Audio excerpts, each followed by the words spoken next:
Hello, team players, and welcome for this week of the DFS. We're going to break down all your fantasy questions and try to build us some lineups and make some profitability here. There's some interesting games this week, one of which I personally thought was going to be the worst game when the schedule was released. Detroit going to Giants. That got collectively a 10-2 or 10-8 record. Who thought they would be over 500? So let's get ready. Let's sit down and make some lineups. Welcome to Local Football Flavor, where we talk to local fans to get the real information of what's going on with their team. Yeah, Bob. So I noticed you got a little internet website of your own there. I do. We have created that, launching the official website of it. I do business speeches and all of that fun stuff about sales and how to build a business. And I want to take it out of the cloudy shores of Pittsburgh, Pennsylvania, and go places warm. And the internet's a good way to help you get to sunny Florida and beyond. Oh, I'd rather be in San Diego. Let's just be honest with what's going on in Buffalo. I've been watching TikToks. Oh, man. All that weather. Boy, dude, oh, boy. Dude, when that announcement came out, I for real was like, that's weak. That's weak sauce. You live in Buffalo. You play through the snow. You chose to be there. Deal with it. All things considered. Plus, I want to see a snowball. When Naheem Hines is going to be shorter than the amount of snow that they're going to have, it's not really possible for them to play football. I mean, it's just something to think about. Yeah, but on the note, but that game's in Detroit now, right? So obviously closer to Cleveland. Does that become a Cleveland home game? I mean, I know on paper it's still a Buffalo home game, but is the crowd a Cleveland crowd, or has Cleveland given up? I don't really think there's going to be a crowd other than people that live in Detroit, to be honest with you, because Buffalo people aren't going to be able to travel.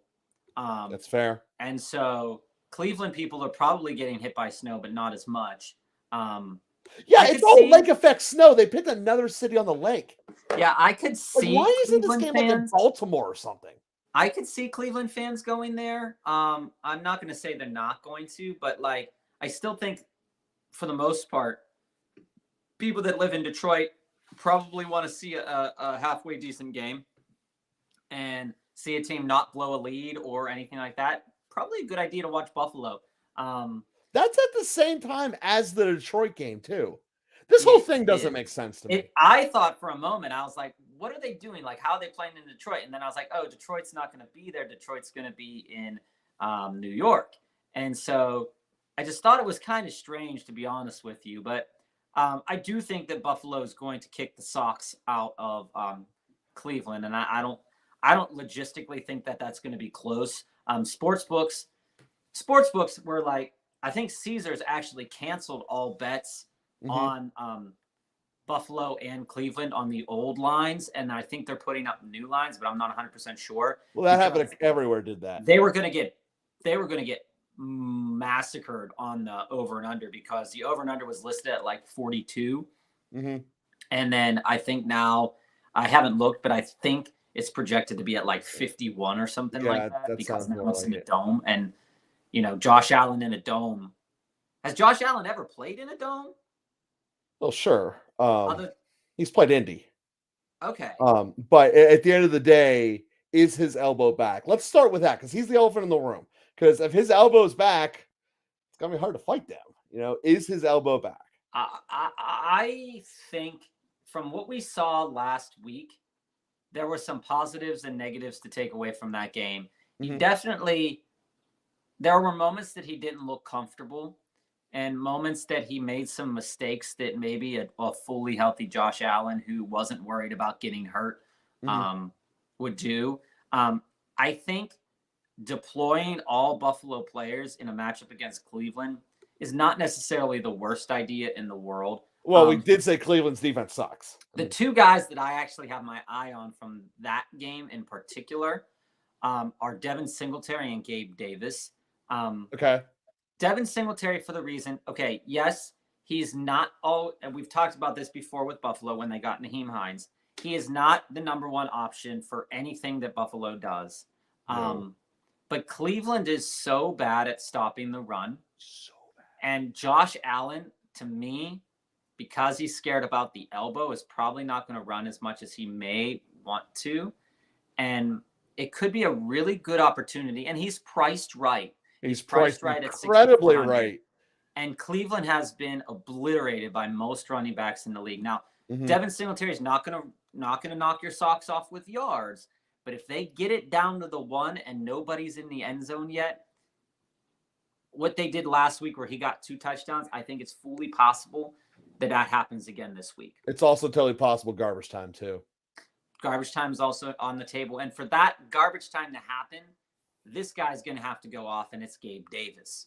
I don't know if he has to go off. I just think he will go off because you look at Cleveland's defense, they got 1 corner, and that's it. And he's going to be on Diggs. He has to be on Diggs. So and therefore, Davis is going to go. Diggs is priced way too high for being able to fit him in your lap. Like, he is going to, like, if you could fit, I played around with this earlier in the week. I was like, I want Diggs and I want J. Jeff. Can it happen? No, we can't. Like, I did the exact same thing. I almost got it.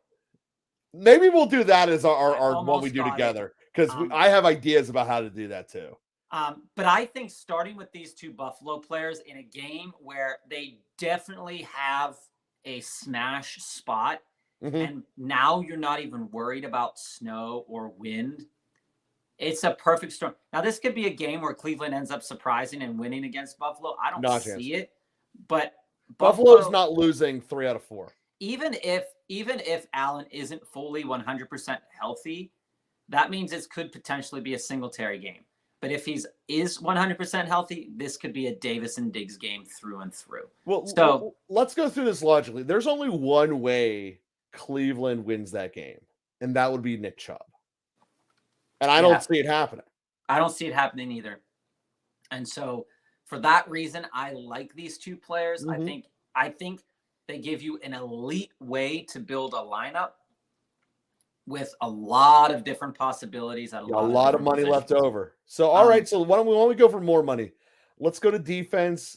So, we look here at defense. We look at the cheaps because I always like starting there.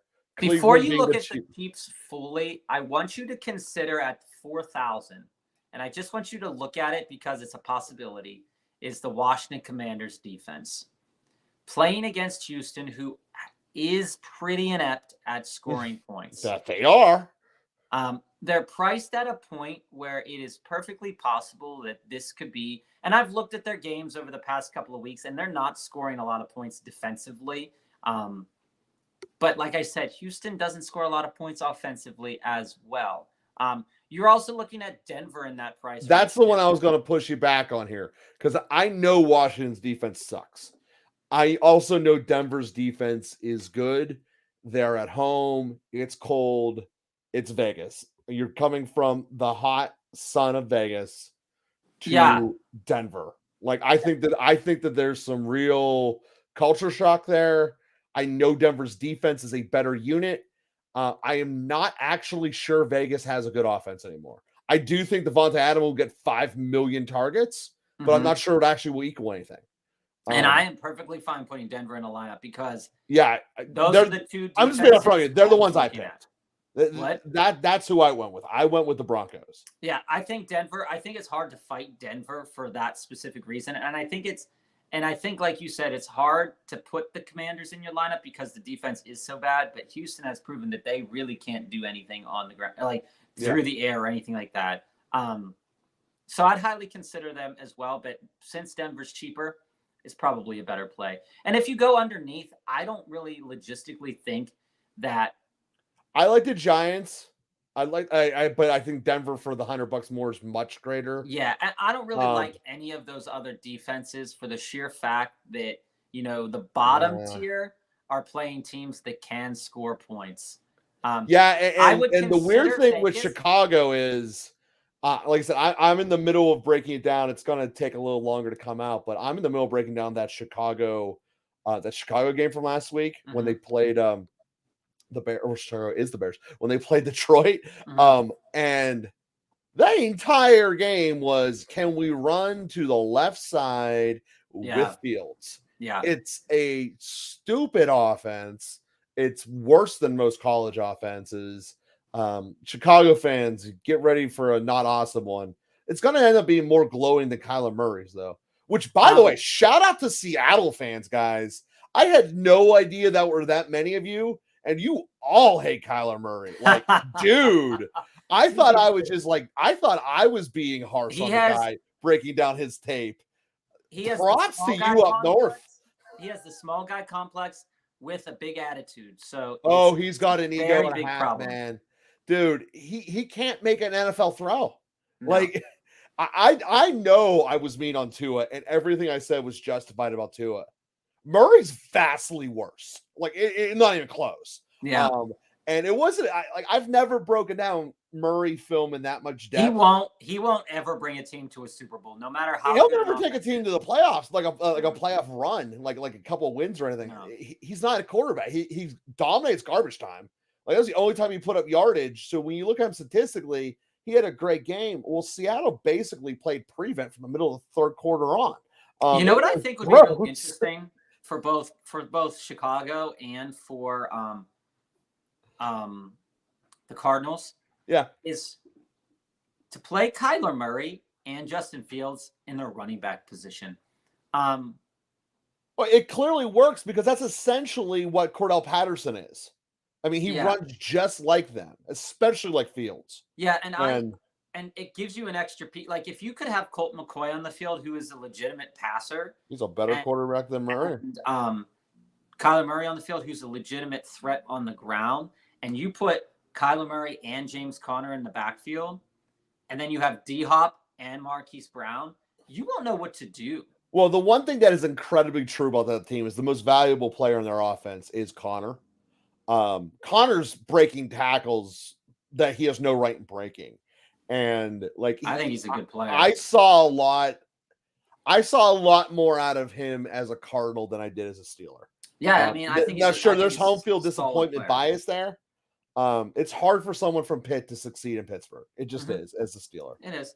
And I will say this too, going on to Kyler Murray, is that we as fantasy managers swoon over the possibility. Go back to the defense page. I want to get back to that for just one moment after I'm done. We swoon over the fact over rushing quarterbacks because they provide us with the most opportunities to win our matchups. Mm-hmm. But when you look at the teams that are running rushing only quarterbacks, it's really not. Baltimore, they ain't that good. It's not sustainable. Baltimore's the only one that is. A defense that I would think about. I'm not saying to play them, but I would think about it. Go down to the bottom. And this is if you get in big trouble building your lineup because you want to pick Justin Jefferson and Diggs, would be the Raiders. The Raiders' defense is terrible. We all know this. Denver's offense is too. But Denver can't score above 20 points. And so you aren't hitting that 35-point differential. And I think they've played already this year. And they did give up. They did give up a lot. I broke that game down, actually. It was. Can you click on the Raiders to see how much they gave up to Denver the last time they played? I mean, a different team. Not that much different. So we're looking at they put up 11 weeks ago, and they put up 11. Their highest score of the year.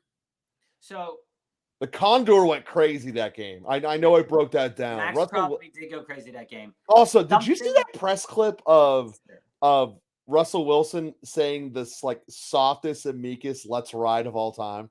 Did you watch that? No, I didn't. I don't want any affiliation with Russell Wilson, and the fact that Ricky keeps playing Russell Wilson is killing me on the inside. He's gonna crush me this week because I just can't stand him. But I would consider if you get into a $700 price difference and you're deciding on a couple things, that game is probably going to be a treasure trove for defenses. So I don't think you can go wrong either way on either of those defenses. I got to tell you, that's the game I'm least interested in watching. Of the whole weekend. Exactly. But the defenses, for a DFS standpoint, I think could smack. Oh yeah, if you're streaming defenses, either one of those are valuable ones there. Yeah. So insofar as we are picking, let's go to wide receivers for a minute. All right. And I'm going to start at a wide receiver that's priced at 6,000. Oh, He's I on the love when you Baltimore start cheap. Ravens, and his name is Devin Duvernay. Dude, why? I need an argument for this. Carolina has not been playing optimally. Okay. Uh-huh. And at 6,000, Rashad Bateman is still out. Mark Andrews is a game time decision or Which game means even if he day. plays, he won't be super healthy. Game day decision. So, granted, there has been games where he has done absolutely nothing. Right? But when over the last several weeks, you and we've been talking about and saying, what can we do to make the lineups better? What can we do to, we're going high ceilings. What? High ceilings. High ceilings. And that's him, all right. Devin Duvernay does have a high-ish ceiling at this price range. And the only reason I'm putting him in here is just to think about it, because it allows us to see what's out there at 6,000. Because I can tell you're about to cut a big running back price tag. I know how you're building this team already. I don't want the only other player at 6,000 in this price range that I would consider would be Darnell Mooney, for the fact that they're playing Atlanta, and Atlanta can't stop anything. There's a lot of receivers at this low 6,000 I like this week. I don't. And if you go down even further, and you just sit there for a minute, a guy I would consider would be George Pickens as well, because he is getting into that offense a little bit more. He certainly is. And as a rookie, it's hard. Nico Collins I would consider, because I like Minko, man. I like him. Coming up as a number one target in an offense, but the problem with that is Davis Mills. Yeah, but Washington can't stop the pass. That's been like their story the whole year. But if they do what they did against Philadelphia, Nico Collins isn't going to do anything. And so if you would have asked me 2 weeks ago who I wanted to play this week, I would have said Nico Collins. Yeah. But with whatever it was that they did against Philadelphia, shutting down A.J. Brown, which shouldn't have happened at all, shutting down Devonta Smith. I mean, Jalen Hurts, he had like 188 total passing yards in that game? Yeah, it was weird.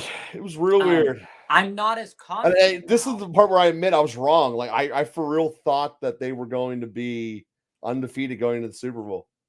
I am not as confident now, but his price tag is good. And if you keep going down, and I've explored these options because I've played around with a couple different lineups here and there. There are guys like Donovan Peoples-Jones, which I would consider as well, because you got to throw your way back into it. You got to throw your way back into it. Stop right there. This could be the game where Drake London gets fired in with Marcus Mariota. I don't see it as a possibility, but that's a prove it to me relationship. Go down further. Yeah. I could see this being a good opportunity for Van Jefferson to get back in and do something. And if you go to that specific game, Joe, that Saints Rams. Mm-hmm. If you go to that specific game, Ben Skronik also comes to mind. The price. Look, I don't want to play garbage players, but go to that game specifically. Go to the Rams. You gotta go to the Rams. Okay. And I want you to just look at the price based off of the opportunity, right? So Skronik is charged. Oh, that's okay. Yeah, he's their number 3 behind Van Jefferson, or behind Robinson and Higbee. Right. Here's another option, right? Allen Robinson at 66, but we don't know what quarterback's going to be playing in that game. So it's going to be a little bit of a hard sell on those wide receivers. Yeah, I can't take a Ram right now. Particularly. So when we look at all of that encompassing, and we look at a player with a high ceiling playing against a very not so good defense, Devin Duvernay is a guy that pops off the page at me and goes, hey, look at me at the very least. Not saying we have to start him, but he says, hey, look at me. I'm here at 6,000. That's fine. We're going to have a very different receiving room. Again, going to the next player on the list. And now I played around with this a bunch. At 6,300, I'm looking at the New York Giants, and I'm looking at Darius Slayton. Now, Detroit's another team that can't cover anyone. Detroit can't cover anybody. Daniel Jones, I played around with Daniel Jones as the quarterback in the lineup a couple of times as well. For the sheer fact that he has some movement, he has some legs, he can get into the end zone if he's down there. I see the Giants. I see this game as being a game that Detroit could possibly win. I do too.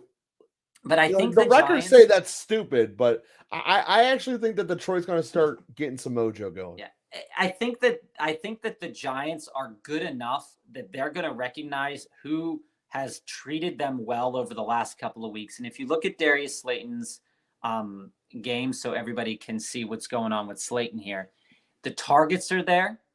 This also could be a look-ahead sandwich for the Giants too, being on Thanksgiving next week at Dallas. Right. And Seattle's defense isn't that bad. And he put up 66 yards. Yeah, but it's not good against the end zone. We're looking at a good game.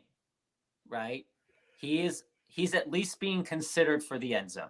Oh, yeah. He's got a much higher floor than Duvernay. So no, I'm all for that. So we mix up 3 high ceiling guys. All of them have the potential to do something, with Devin Duvernay being the least potential out of the 3. Yeah, they're wild cards. Duvernay could also take a kick return to the house. That is the perk with Duvernay. Okay, so what we spend our money on, Bob, because we got 75 a man. I want to go to tight end first. Let's get even more. Okay. Here are 2 tight ends that I think are dummy stupid picks if you don't take either of these 2 tight ends this week. The 2 tight ends that I'm thinking about are Tyler Higbee and Dalton Schultz. It's Schultz. You can't trust Higbee's quarterback situation. I can't trust Higbee's quarterback situation, but if Matt Stafford is there, that guy is going to get peppered with. Yes, he is. And he could very easily put up 10 receptions, 100 yards. Yeah, he was peppered. That is before Kupp got hurt. Particularly with New Orleans defense and the way that New Orleans defense is like trash one game and then trash the next game, and then all of a sudden we're pretty okay. I see that playing. But for Dalton Schultz, Dalton Schultz is still underpriced. This game is going to be a game where I feel it's going to be pretty close. Dallas is going to be pissed coming off that loss to the Packers. Minnesota's going to be running high. All of the emotions are going to be playing off in this game. I think there's going to be some points in that game. I think there will be some points. Minnesota's bad enough on defense that Dalton Schultz could get going. You saw when Minnesota kind of tried to play prevent towards the end of that game that Dawson Knox even started rolling. And so for that reason, I'm super comfortable at 5,900 playing Dalton Schultz. And I think most of the United States is comfortable playing Dalton Schultz at 5,900. He probably will be the number 1 ticket. Looking around elsewhere, Foster Moreau was the guy I like likely. I know I've been on the record saying that. I want to look at his numbers real quick. Dolchich was another guy, but you can only play likely if Mark Andrews is definitely out. That's true, but he has shown that he can do it though. So he was even getting targets when Andrews was in there. So and so you're right. He's much more valuable without that. How is Muth doing?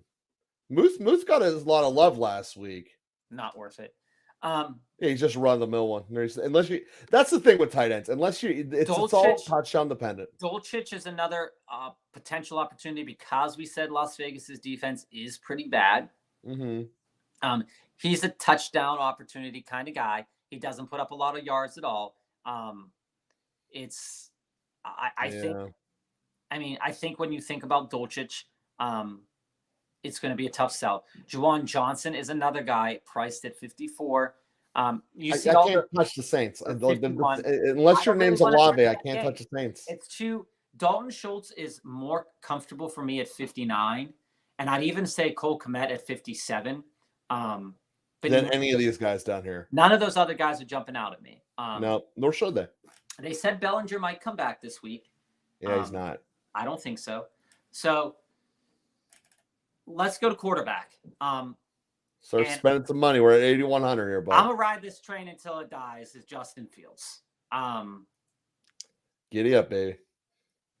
For obvious reasons, Atlanta can't seem to stop anything. They didn't stop. They can't stop the run as well Can't as they stop, did. won't stop. I mean, they're giving up the 19th most quarterback points. The only other two quarterbacks that I would consider, and this is if you want to put a big boppers in your other positions, would be Daniel Jones, and I believe he's at price at 7,900, 7,800. Yeah, 78. And Marcus Mariota, who's priced at 7,200. Oh, I'm loving Dak this week, Bob. I'm absolutely loving Dak. Dak is definitely a comeback play this week. But I'm going to give you the reason why I think that the two other guys are also good options. So Daniel Jones against Detroit. Daniel Jones loves to run the ball himself. He does. And he is perfectly capable of passing the ball himself. And Detroit sucks. We all know this. Unless you're playing Aaron Rodgers. Oh. So it's a very interesting play. Also, Marcus Mariota. If you click on Marcus Mariota for a minute, just so everybody can see what I'm looking at and go to the game log. Yeah, go to the game log. Oh, my bad. So what I'm looking at here is that rushing stat statistic. I'm looking at that and I'm seeing that almost every single game this year he has run at least 5 times, except for last week. He's also stopped fumbling, essentially, too. Except for last week in the rain, which I'm going to take as an aberration. And that wasn't even his worst game of the season was in the rain. That wasn't even his worst game of the season. You're not getting passing yards out of him. You're not getting passing yards. However, Chicago has proven itself to be a indefensible defense. And this is a perfect opportunity if Marcus Mariota does want to throw the ball that Drake London and Kyle Pitts could really benefit from that. And he could also run the ball, and he's going to run the ball. And we have seen time and time again that Chicago can't stop anything on defense at all. Well, this is my problem with that game period. You have two teams that just want to run the ball, and they just want to run the ball. And when that happens, very rarely you're going to run out of time. Yeah, exactly. You don't get fantasy points, just run out of time. So I am personally avoiding the game of Atlanta and Chicago. I hear you, but I think they're going to score quickly because both of the defenses are bad. Oh, that's all. And Fields could break stuff. There's no doubt about that. If you want to save money and you don't want, if you want to save the, what is it, 1,600 or 1,500 and take Mariota over Fields, you are perfectly capable of doing that. That gives you a lot of money to spend on a lot of different things. I just want to show you what that allows you to do. Okay. So you want me to put you put me Mariota in? Yeah, I want you to put Mariota in to show everybody what this will allow you to do with your lineup. Okay. So go up. Well, yeah, it's giving you 86 left. I have 8,600 to spend on 2 different players here. Yeah, now, 86 on each. Yeah, I know.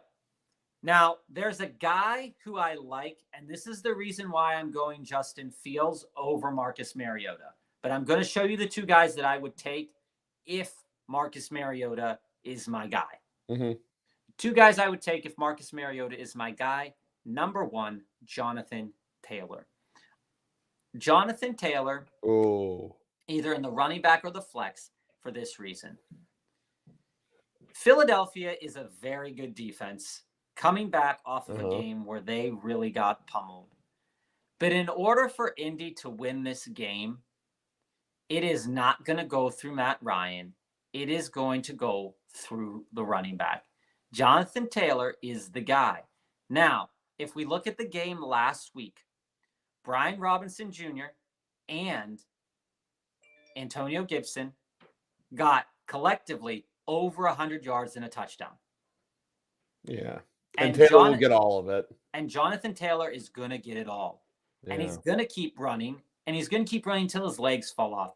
Because that is the only way that Indy keeps pace in this game.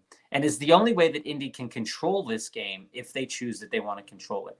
Even if this game gets out of hand, he's still going to get the ball. They have no other option. Okay? All right, Bob. Now, if you didn't want Jonathan Taylor, take him out. If you didn't want Jonathan Taylor, and I don't like to run a lot of players from the same team, but the guy of the week, the dude of the week is Saquon Barkley. Yes, he is. At 9,700, Saquon Barkley is the guy you want this week. It is the guy that most people are going to play. It's hard to build a lineup with him in it, though. He is going to smack people in the face. He's probably going to go over 100 yards, over 2 touchdowns. It is perfectly possible that Daniel Jones could vulture some of those touchdowns. But like I said, it's also possible that he puts up 7. He says, hey, Mixon, your 5 looks stupid. I'm going crazy. He puts up 7. So I like both of those guys. It's also the weather sucks right now in the whole East Coast. Mm-hmm. It leans running back in an outside environment like that. Yeah. And so it's perfectly possible that you can take Saquon Barkley in this lineup. Take them out. May I point out a game we haven't discussed at all yet, Bob? Because I don't think we're going to. We will. You do. But you do. Oh, all right. This player first. All right, you go on. The player I want to talk about is Brian Robinson Jr. Where's he? It's priced at 6,600. Now, we'll get to your point that you want to make in a moment. You don't have to put him in the lineup, but I like that lineup. I like Robinson. First of all, I like anyone running against Houston. Houston sucks. And Robinson's their number 1.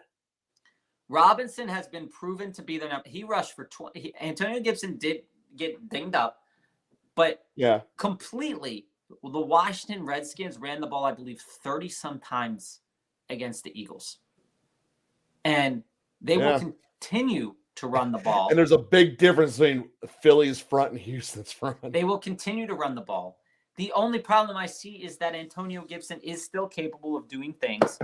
And I am 100%. That has been the story of his career. He has been capable, but has never happened. I am 100% on the Brian Robinson bus. Me too. And if you take Marcus Mariota out, you can put Justin Fields into this lineup. So take Scroats out. All right. Put in Justin Fields. And look how much money you have left. 91. Okay. Now, you are 600 away from Saquon Barkley. This is why it's very hard to build a lineup with Saquon. Now, if you wanted to do this, and this is why the Las Vegas Raiders defense comes into play. You take out Denver's defense and you put in Las Vegas's defense. You can run this lineup all day. Bob, I love that journey we just went through. I love it all. I love it so much. I'm going to click save. I'm going to need a TV timeout to just kind of gather myself. That was amazing. I hope mine can live up to that. We'll see you on the other side of the break. This episode is sponsored by the podcast Father and Joe. Father and Joe aims to bring individuals into a better relationship with God. Each episode discusses an element of the human experience that we all can relate to, as well as questions about faith. What are indulgences? What's going on with purgatory? Why can I mentally grasp the concept of God, but I don't feel him in my heart? During each episode of Father and Joe, we are invited to enhance our relationships, and in doing so, we will improve ourselves and society. Download Father and Joe every Tuesday. So we thank you for watching this episode of Local Football Flavor. We know there's a lot of different things you can be doing with your time, so we appreciate you either listening or watching to us in whatever way you're digesting us here today. So we here at the episode want to try to request helping us out in one of three different ways, because all three ways will help us. First is the analytics. If you can either click like or subscribe on whatever platform you're watching us on, it makes a tremendous difference, as those algorithms kind of control what our popularity will be. And you, our listeners, are the only one that can help us win those analytics games. So by clicking like and subscribe, it makes a tremendous deal for us, and leaving reviews and comments help tremendously as well. So that's what we ask you as a listener to do. If you're interested in the show, you'd like to be a guest on the program, please reach out to us. We love talking to people, and it's our conversation about your favorite team, letting people know what's really going on that the national media normally misses. So we would love to have those conversations with you. And the third way is the sponsors. As you've noticed, we've already had some sponsors reach out to us here. You can see one down here in the corner. You can easily be in the scroller along the bottom, having your own personal message, as well as all other fun things like controlling the jersey I'm going to wear, or that little teddy bear behind me can be one of your team logos things. You can make me wear a stupid cheese head if that's what you want to do. All of those things are available by reaching out to us at localfootballflavor@gmail.com. We thank you guys very much for being a part of the show. And now let's resume to today's episode. Welcome back after the break. Did it even here. play the commercial? Yeah, it did. I didn't see it. I have no idea why you wouldn't have seen that. But it happened. It was part of life. All I could see was your face highly concentrated on George Pickens and Deontay Johnson. Oh, I am. I am. And in fact, actually, since you already brought it up, I'm going to select Pickens in that. He's priced right. He's priced right. And, you know, Deontay Johnson is a complete and utter diva. He's in everything negative that comes with it. He also loves dropping the ball in the cold. And last week was the first week that he did not get above 8 targets.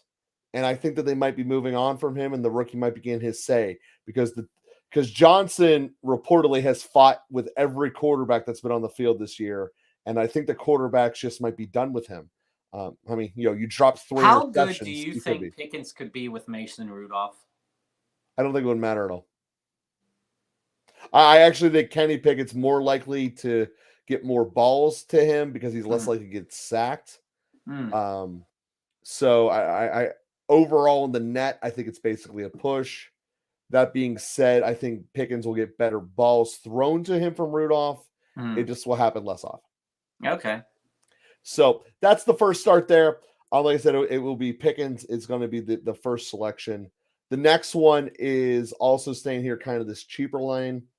I like Devontae Smith a lot this week. At the end of the day, I don't see Philly messing up twice. I would love to see Indy win, preceding us coming in there, getting a huge victory for an emotional letdown. But I just see Devontae Smith going off. I think Jalen Hurts gets the whole thing back together.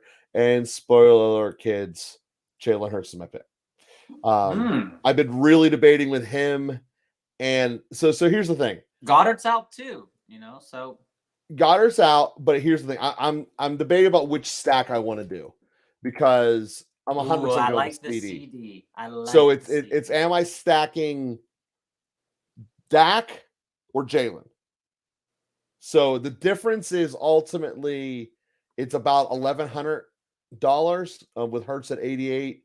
Oh, correction, it's $1,300 whether I go Dak in there. I mean, obviously, it's a lot easier to build with Dak in there, but I'll just say this to that end, and I don't want to sway you in any way, but Indy's defense, we've talked about how the AFC South defenses are. They have their pitfalls, but they are overall like Indy's just a weird team. I mean, yes, they are. I think that if Jonathan Taylor finds footing in that game and Matt Ryan doesn't lose the game, Indy's defense is perfectly possible that they could play very, very well in that game. But I think what we saw against Minnesota is what you're going to get with Minnesota with Josh Allen. Yeah, and I do think that Dak is able to exploit that. And it gives you enough money to play with other things. Yeah, I think that's the direction I was leaning, and I think I'm going to go with that. I do want to exploit all of my money now. As I said before, I'm totally with you on the Schultz Express. And I already said I was with Denver, kind of gave that one away early. But when we click now and say, okay, we got 2 running backs and 7,400 left, what are we going to do? So, well, you could take 3 running backs if you wanted to. I could take 3 running backs. The question is there a cheap one at all that is desirable? Under what price? Collectively. So I really like Swift this week. I also like. This might be more of a concept than a reality, Bob. So I need to talk this one through us here. We have not talked at all about the Jets Patriots game yet. Because I think it's going to be. I know it's going to be horrible weather, and I think it becomes a slog. The two of them didn't really score last time they played each other. But someone's got to move the ball somehow in that, and that leads to running games. So the question then becomes, do we go with the Jets side, maybe Robinson, maybe Carter? Do we go to the New England running back, which Stevenson I hate doing? Is too expensive to do that with. That's my thinking too. So then it's like, I think he's a perfectly great play this week against a defense that is not very good.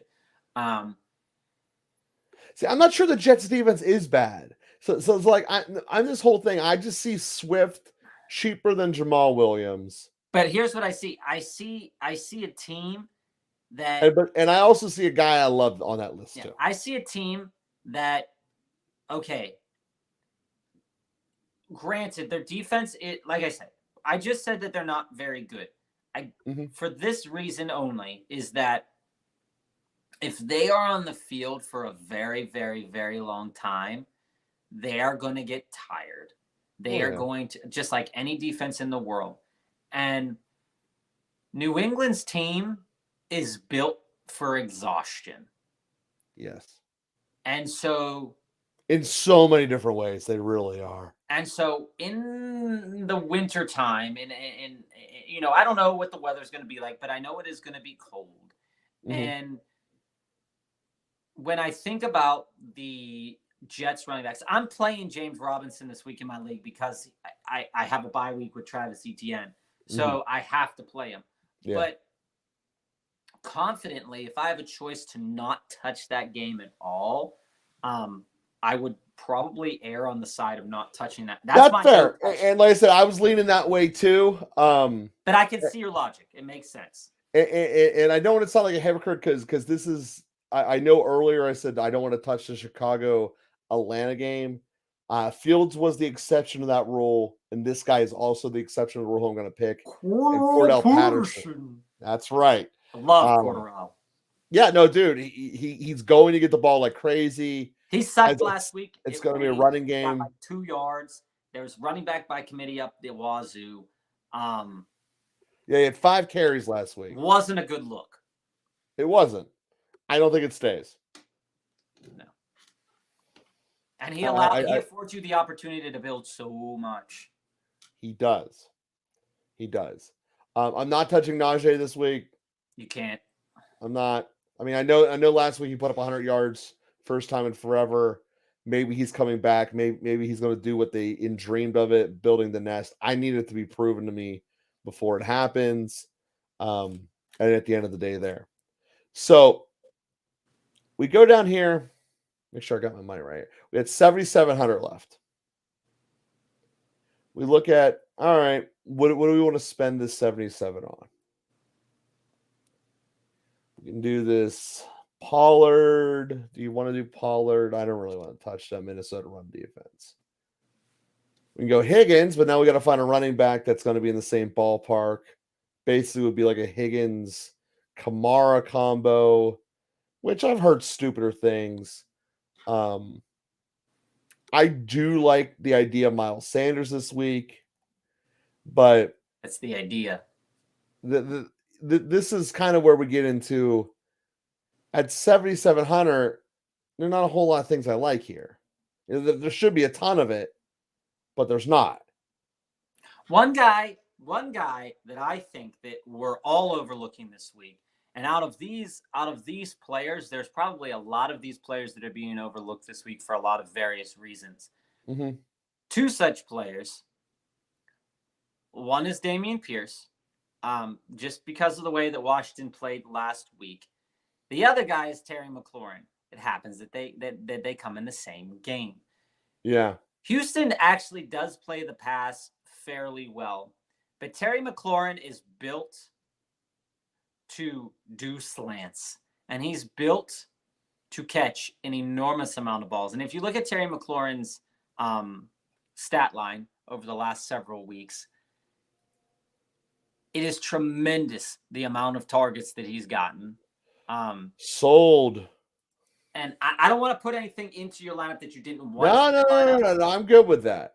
Because I was saving that one for our third lineup. But if you want to put him in yours, you can. Well, you could go off. That being said, the one I was leaning towards was Higgins. For obvious reasons. There's Chase Claypool destroyed the Steelers the first time. Chase isn't there. Higgins, well, not Chase Claypool, Jamar Chase. Oh, sorry, Jamar Chase. Sorry, my bad. Chase isn't there. Thing I want to caution you against with T. Higgins. With Jamar Chase out of the game, and if you click on T. Higgins and you can just see this, even when he's been out of the game, it's not been great. Yeah, but the target share is there. The targets are there. And at the end of the day, I believe Higgins is more talented than McLaurin. And I know the Steelers defense. Well, Minka's playing, so I like Higgins there. And then this left me for running back world. And quite frankly, I wasn't really totally stoked about any of them. So right now I have 79. Mm-hmm. And this is where I kept like debating. Do I want to go here? Do I want to spend some money? Or do I just want to do with what my gut was telling me the whole time? Go with Swift and then change up my stack. Which one did I clicked on DS. No, I definitely had Denver's defense in here. How did this work before, Bob? Right. And who did I mess Denver's up? defense in. I'm gonna. Here's where you're probably gonna go, and you have 8,700, and Hertz is what, 88? Yeah, I needed $1.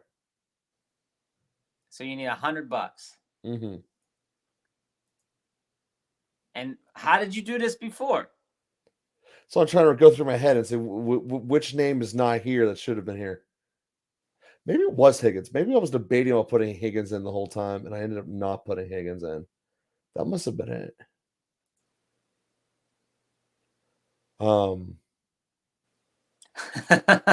That is it because it was Sanders I put in.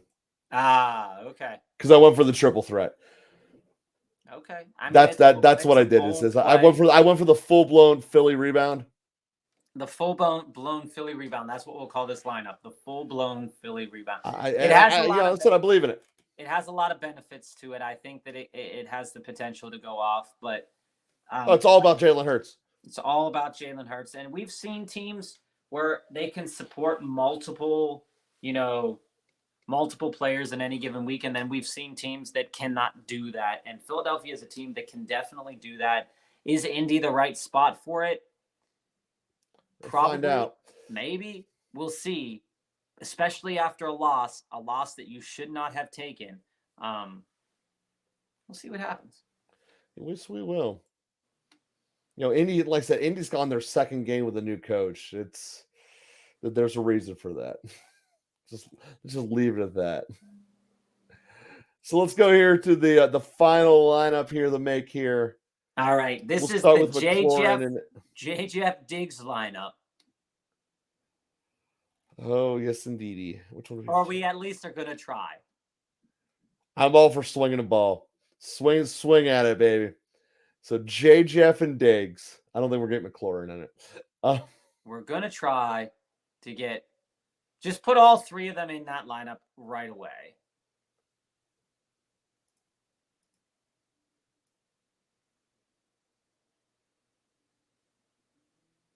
I passed him. He's 75. There he is. All right. That gives us now an average of 57. And this is why this lineup is so impossible to build.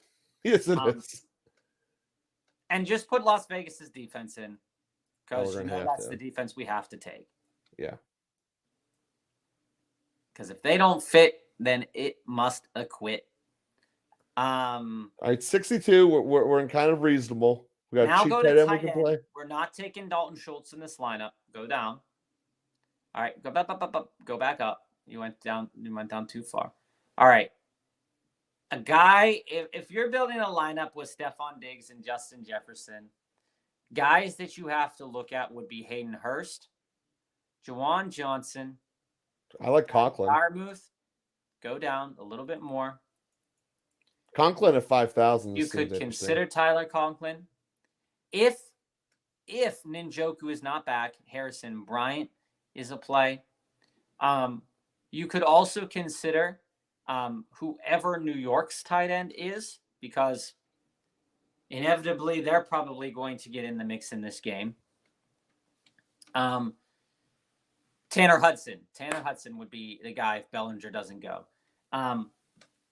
It could really submarine your team. So, I mean, you really have to consider. See, at the end of the day, I think that Conklin doesn't. Conklin gives you value. And Conklin really hasn't done anything in the last several weeks. So, I mean, let's just take that with 2 weeks ago, we put up 20, and that was against New England. All right, well, let's go for it. If it was against New England, do it. 5,000, right? Bumps us up. Decent amount of points. 6,500. We're up to 6,500 man. This is a perfect opportunity for a running back of Cordarrelle Patterson at 67 and Brian Robinson at 66. Like that. Okay, I'm good with that. All right. That's 63 so you're now. Still hovering around 63. Now, I'm not saying this is an ideal lineup. I'm not saying that this is a lineup that you should build. But if you did want to pick the 2 highest priced guys on a wide receiver in your team, totally do it. Go to quarterback, because that is the most necessary position next. Okay. How much money is left, just so I can see what's going on there? So we have 12-7 in total. That's 63 a person. Okay. Now, there's a lot of gross things happening down at the bottom of this board. Yes, there is. There is. Mac Jones is gross. Davis Mills is gross. Nothing below that is even playable. Nothing below Baker Mayfield is playable. And Baker Mayfield's not even playable. A guy to look at and a guy to consider, just because this game is going to get out of hand probably really fast, would be Jacoby Brissett. If you wanted to put Diggs and Jefferson in your lineup, you would have to be able to consider Jacoby Brissett as one of your quarterbacks. You'd also have to consider Taylor Heinicke as one of your quarterbacks. And you would also want to consider Kenny Pickett as one of your quarterbacks. Mm-hmm. All of those things are really disgusting to say. But of them, without a doubt, I think the brisket is the. I like that. The brisket. Yeah, I think that's the best option. I really do. Just for the simple fact that he's throwing the ball. He's throwing the ball. And that they're going to have to keep pace. Yeah. Now, is he going to get a touchdown? No, probably not, because it runs through Nick Chubb. But it's totally possible. Well, what happens if the Buffalo of the Jets defense shows up, where Zach Wilson looked incredibly competent? Perfectly possible. This Bills defense has been letting up some points. And go to Jacoby Brissett's stat line so we can just see the history over the last year. This is going to be gross and stupid. It's not. Although it's been better the last 2 weeks. Yeah, but even insofar as he had those 2 10-point games, it hasn't been incredibly gross. That might be the team name we put here. It hasn't been that. You know what I'm saying? If you want to stick Diggs and JJF in the lineup, you totally do it, but you got to take Jacoby Brissett. All right, we got 6,000 for a flex. That actually sounds respectable. So we go to our flex. We go to all teams.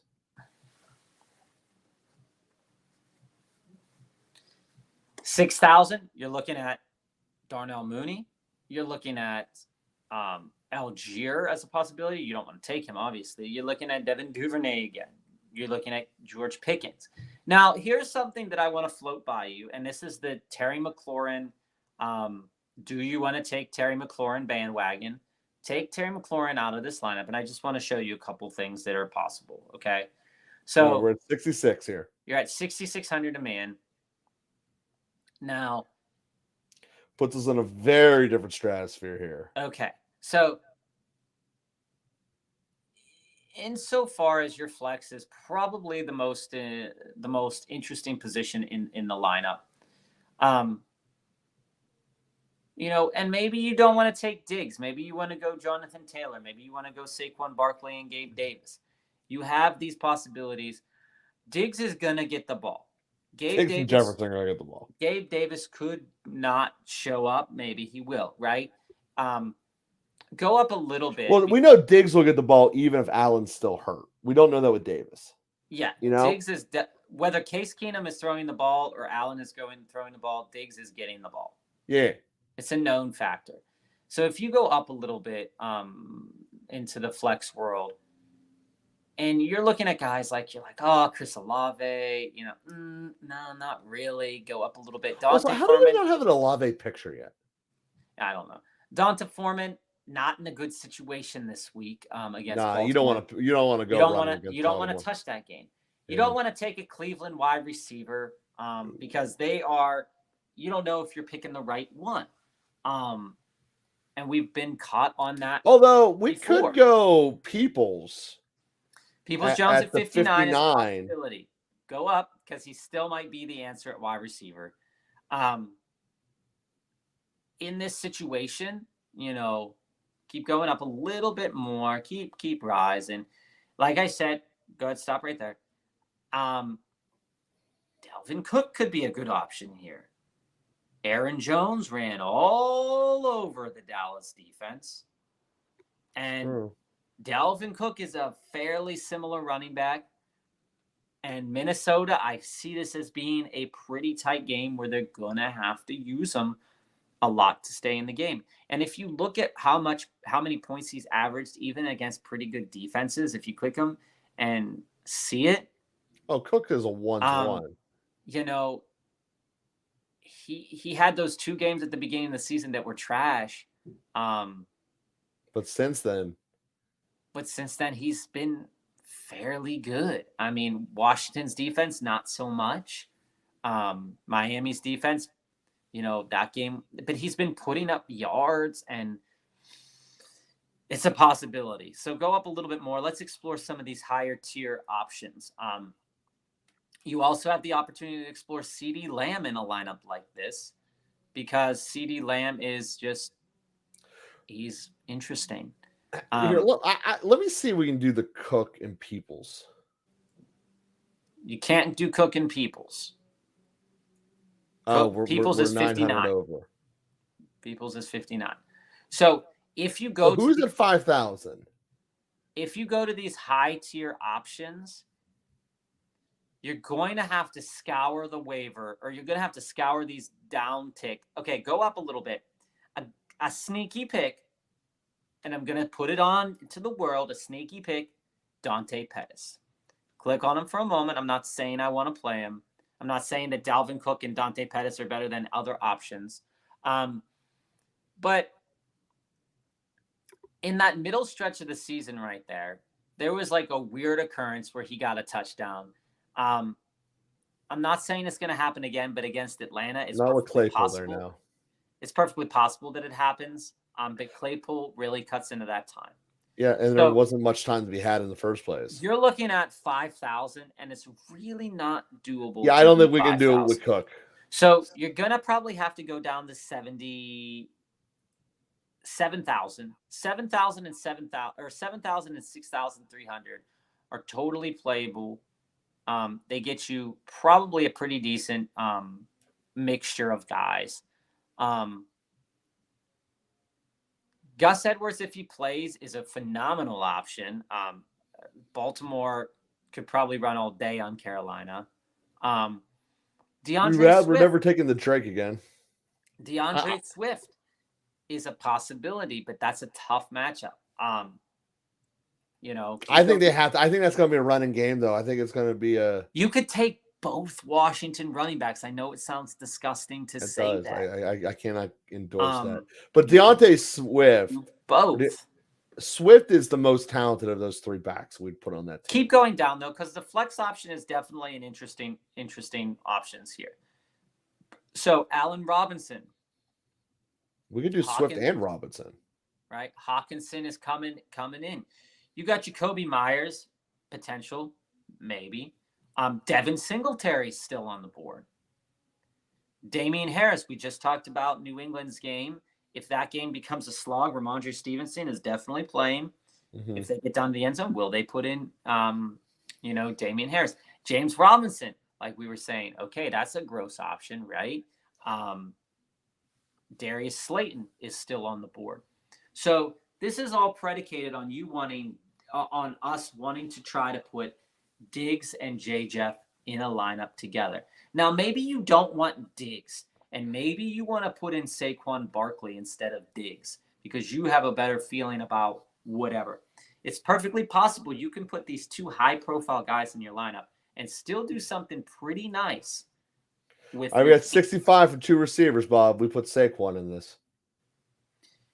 It's totally up to you. It's totally up to whoever's building this lineup. Well, let's look at the 60. We'd be looking at like a DJ Moore type, who I'm not opposed to because Baltimore can't stop the pass in their lives.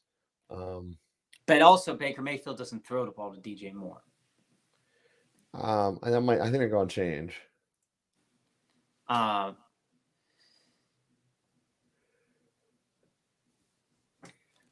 Yeah. It just doesn't happen. DJ Moore does not see the ball. DJ Moore's just eye candy at this point. Mm-hmm. Do you think Robinson gets a stepped up role here now that it's 2 weeks without Cup? He could. I mean, he has proven in the past that he could do it on other teams. It's all, like I said, the allure of Diggs at a high profile price really makes it so that you're like, man, I don't have to mess with any of this garbage right here. Yeah. And you only have to consider one of them instead of two of them. Well, it also gives you Saquon though. Because here's the other thing that I'm saying is that I know we don't want to build the same lineup over the cross, but I think some of these guys like Cordarrelle Patterson, Brian Robinson, Devin Singletary have phenomenal matchups, phenomenal opportunities to really blow up this week. Mm-hmm. And to pair it with J-Jeff and Diggs, who always have the potential to blow up. All right, it's just getting stupid here now. You can totally, like, 36. Is there a 3,600 player that even exists? At 3,600. It just flat out doesn't go that cheap. Okay. But you could do it at 45 and 45 if you take Tyler Conklin out of it. But I think Tyler Conklin is a good play. Yeah. And the other. So let's take Saquon out. Give ourselves a chance here. And so it's at 66.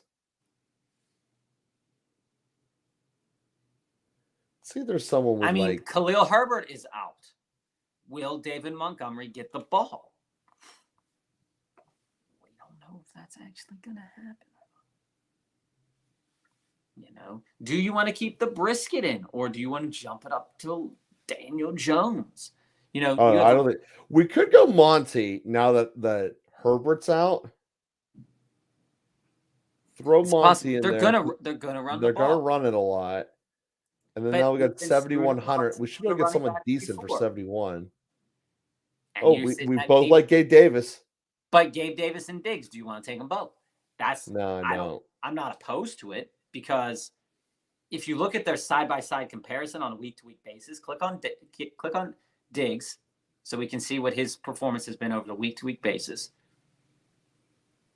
Right? You're looking at 18, 11, 19, 25, 20. Okay, now go to Gabe Davis.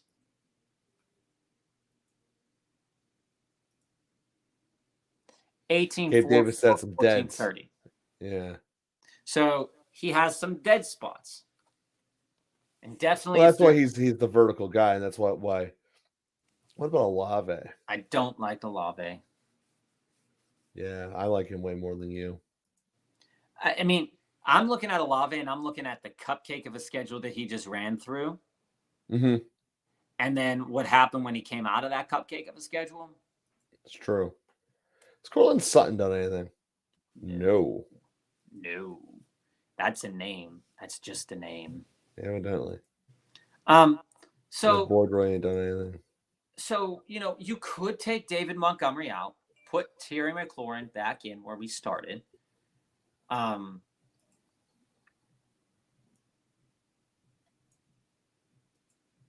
Okay. It gives you 6,000 on your flex. Which is not. It's not the end of the world by far. So it's not the end of the world by far.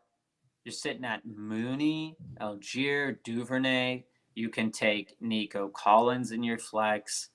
If you take Nico Collins, we were talking about 5,900.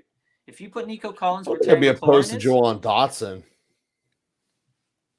Taylor Heineke doesn't really have a connection with Jahan Dotson. That's true. We also go Minko. He did turn it on. I know he's in another lineup, or we go with that stack of Peoples. You could go with the stack of Peoples, and you can upgrade by $100 another person in your lineup if you wanted to do that. I don't think we are. You can put. Actually, here's what I want you to think about: put Peoples Jones in the wide receiver position, and then we have $7,300 for flex. All right. Just so we can see what's out there. I mean, it might not change anything, but every week we want to pick Donovan Peoples-Jones, but we always pick him on the wrong week. Yeah, it makes me think it shouldn't be. But so you're sitting at 7,400 in your flex. Miles Sanders, Terry McLaurin. And if you scroll down, looking at the other running backs that are there, it's totally. I like McLaurin there. I do. He's getting the value. He's a tremendous athlete. Obviously it's built around the two studs. There's no doubt about that. But it's weird to have two Commanders. It's even weirder to have two Browns. But given the fact that we're going for the two studs at wide receiver, and I love building studs at wide receiver teams.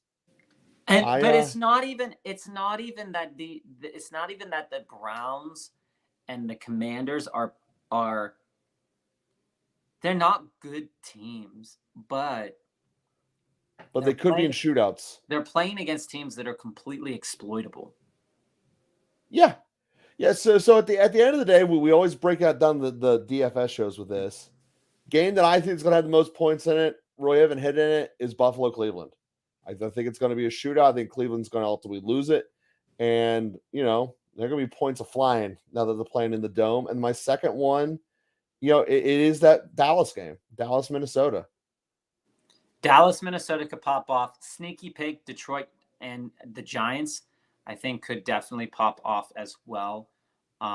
See, I'm afraid of the non-dome games, and the defense. You're supposed to take a low-scoring game. That's not in a dome. Mm-hmm. The only person not playing in a dome this week is Conklin, and that's because he destroyed New England last time. Yeah. So, given how bad the weather is, when you consider what we picked all players in domes. Yeah. And it's a good reason why Chicago players could really pop off this week as well. Where are they at? In the Dome against Atlanta. Oh, well, there you go. Yeah. So the thing with that game is that the running backs, that game is going to be all running. I mean, that game possibly could have the least amount of completions in it for the entire season. I just want to make everybody aware, though, that Drake London is still there. Kyle Pitts is still there. Darnell Mooney. They don't let Mariota throw the game. Darnell Mooney is still there. Chase Claypool just got there. Chase Claypool sucks. As much as you hate Rodgers, that's where I am out with Claypool. Oh, no, you're not. No. Absolutely not. My level of hate doesn't go that high. Is that what you're telling me, Bob? I'm too nice of a person. Sorry. Here is if we're going to use the screen as a scale here. Here is you and like Chase Claypool. Uh-huh. And it's like it's slowly rising, but it's like stopped because he's not on the team anymore, and it's like gone down. This is true. But Aaron Rodgers it's like constantly inconsistent. For like I said to you a couple, when we went off the air, that it's like it's all based off of fantasy season a couple years ago. Mm-hmm. It's here, and it won't go off there until he like just quits. Do you think that's a possibility? The fact that people call him the GOAT just bothers me. Like, no, do you think there's a possibility he quits? Yes. Although now that he's found Christian Watson, he has one less reason to quit. Yeah, I'm not sure. Because Christian Watson is a baller. I'm not sure it will work out for him. Christian Watson is a baller, and that just needs to be shared with the community. I need to share this with that counterattack, because obviously Watson is now the darling pickup in every waiver wire. When you were looking at Green Bay's offense 2 weeks ago against Detroit, they basically were wearing the most fundamental passing game you could have. Last week, or last night, I guess to say, it wasn't that much more complicated, but it was clear the defense was keying on Cobb. And when you're trying to target Cobb as the most likely target to take out of the passing game, this is all to say people aren't really treating Dotson. The film is saying that they don't care about Dotson. And I think... You mean Dobbs? No. Or Watson. The one who scored all the touchdown. The one who scored all the touchdowns. Yeah, Watson. Sorry. I said Dotson, didn't I? Yeah, Watson. Watson's the one who's not getting the love. He's essentially being disregarded. And whenever you're looking at essentially the number 3 person in coverage, that's really easy to change. He's yet to be tested with the number 1 coverage against him. And I don't think that it's a long run sustainable. Well, it could end up being wrong. He might be able to step up to the plate. Again, what we said last week is that if the Packers could have done what they did when they played Dallas, they're going to be fine. But it's been proven time and time again. I think Michael said it the best. That was a mirage, not the reality. They can't do it. Yep. And I'm back nailed it on its head. On the Packers hate bus. Give me a Chicago Bears hat. I don't care. I am fully on the Green Bay Packers bus to GTFO because they played. I mean, like I said to you earlier, Aaron Rodgers' stat line for a fantasy performance was strictly fine. Aaron Jones' stat line was strictly good. And Christian Watson's stat line, because of the touchdowns, was really great. So the Packers are a team that you really don't want any part of because you really don't know where those points are going to come from on any given week. And granted, Aaron Jones had 14 points, but he also only had 7 catches. Mm-hmm. And he had 70 total yards, 40 through the air, I believe 30 on the ground. And so when you look at what they're doing, all of those points are coming from catches and touchdowns, and the yards just aren't there. And if he doesn't, like, it just bothers me. That whole team just bothers me. And it's around the time of Thanksgiving, so I am not thankful for the Packers. I'm not thankful for Aaron Rodgers. Well, Bob, local football flavor, we got to talk. Thanksgiving dinner is like a big day here. What do you feel, and this might be a little hot takey, is the most overrated Thanksgiving food? Oh man, we're gonna be on the air on the Monday before Thanksgiving. I thought we were gonna wait for that. All right, we'll wait for it. I just want you to think about it. The most overrated Thanksgiving food. It's tough. We'll lead off our live show on Monday with that then. I think it's got to be a vegetable of some sort. Well, you're going to have to think about which one it is. I have some screaming hot takes on this. It's going to be a little debate, everybody, if you're catching on what we're saying. Jump on the live when we come on live next time so you can debate with us what you think is the best and worst Thanksgiving foods. We can even do a draft. Maybe we will do a draft. We should do a Thanksgiving draft. All right. We got ideas now. We'll see if we can find one of these buying ones wheels someone makes online. How to make the best Thanksgiving thing. It's like a DFS Thanksgiving dinner. DFS. Oh, one of those 5, 4, 3, 2. That's right. All right. Yeah, we could do that. We'll do that. All right, guys. Well, it was a fun day. Thank you all for being team players. Tomorrow morning is the official full release of the strategies of football. Arizona losing in pretty convincing fashion to the Seattle Seahawks, as it should be. Kyler Murray, so bad. Geno Smith, surprisingly awesome. Geno Smith, potential GOAT there for Seattle. Dude, he's the best dollar for dollar player in football right now. It's scary to say that because the Jets did give up on him and they did draft him. Who the Jets done right with? The pride of the West Virginia Mountaineers. Although, I got to ask you this. Is he the only West Virginia Mountaineers quarterback that has actually done something important in the NFL? Do you count Mark Bulger? Mark Bulger? He didn't go there, did he? Oh. Mark Bulger. That's a throwback. That's like Trent Dilfer. Hey, you ask a question, I give you an answer. 2-syllable quarterback names. Those are fun because you can go Mark Bulger, Trent Dilfer, Zach Wilson. Zach Will. You can't do it with Tua because nobody knows how to say his last name. You go Tua Tagovailoa, Yeah, Marcus Mariota. 3 syllables. Marcus Mariota. You can do it like that, like Mike Lang from the Pittsburgh Penguins broadcast. You can break it down like that. That'd be fun. All right, Bob. I'm just saying. We should go over quarterback names. See who has the best quarterback name.